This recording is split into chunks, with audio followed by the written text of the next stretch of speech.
Maturity a štátnice sú pred dverami. Ak tento rok končíte strednú alebo vysokú školu, nezabudnite na povinnosti voči úradom. Áno, vyhnete sa tak neskorším zbytočným nedorozumeniam či vysokým nedoplatkom na poistnom.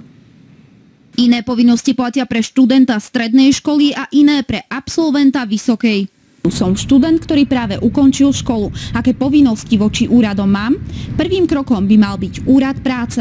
Nie je to vaša povinnosť, ale právo. Aj tu ale platia isté pravidlá. Maturanti, ktorí onedlho zmaturujú, majú v podstate čas evidovať sa na úrade práce až do konca prázdnin. Pretože počas celých prázdnin je ešte považovaný za študenta strednej školy a aj rodičia môžu na neho poberať prídavky na dieťa. Pri absolventoch vysokých škôl je situácia iná. Povinnosti nepočkajú a promócie nehrajú v tomto prípade žiadnu úlohu. Vysokoškolák je považovaný za vysokoškoláka do dňa poslednej štátnej záverečnej skúšky. Evidovať sa na úrade práce musíte v oboch prípadoch najneskôr do 7 kalendárnych dní od ukončenia štúdia. On sa samozrejme môže zaregistrovať aj neskôr, ale v tom prípade už bude mať nedoplatky na zdravotnom poistení, ktoré si bude musieť uhradiť sám. Zabudnúť by ste nemali ani na zdravotnú poisťovňu. Ak ste sa predtým evidovali na úrade práce, poistné za vás zaplatí štát. Ak ste tak ale neurobili, hradiť ho budete z vlastného vrecka. A v tom prípade by ste mali so sebou priniesť oznámenie poistenca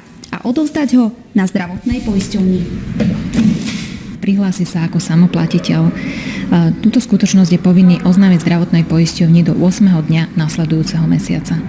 Ďalším nepovinným krokom je sociálna poisťovňa. Štát totiž za študenta poistné počas štúdia nehradí. Študent po ukončení strednej alebo vysokej školy nemá žiadne povinnosti voči sociálnej poisťovni. Ak sa zamestná, tak všetky povinnosti voči sociálnej poisťovni plní za neho zamestnávateľ. Či maturant alebo vysokoškolák, každý prípad je individuálny a tak si svoje povinnosti voči úradom vopred overte. Andrea Mačošková, televízia Markíza.